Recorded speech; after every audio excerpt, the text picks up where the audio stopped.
I agree largely with all that you've said about the universal myths that the Jungians talk about. And again, there have been many studies from an evolutionary perspective that look, for example, like if I want to study female sexuality, the best way to study it is to do a archetypal analysis of the male hero in romance novels.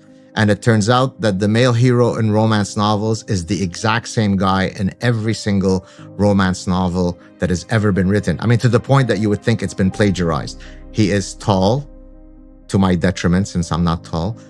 He wrestles alligators on his six-pack and wins. He is a surgeon and a prince.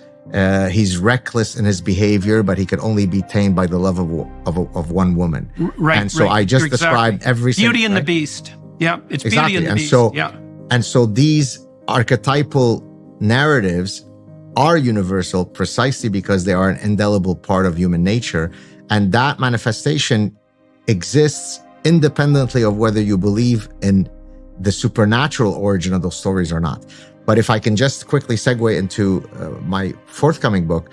So I do talk about religiosity and happiness in my forthcoming book. And you and many other folks who are very pro-religion will be happy to know that the research shows, and I know that you probably know this, that there is a moderate correlation between religiosity and happiness, meaning that on average, people who are more religious tend to manifest higher happiness scores. But we can discuss why that is. Now, I argue that that doesn't mean, though, that if you're not religious, you can't find your way to mount happiness. And I can couch it in a divine language. So you and I are right now engaging in an intoxicating conversation that is truly divine, right? Friendships are divine, as Aristotle said, and as I describe in my book. The love that you have for your children and your wife is a form of, divine love.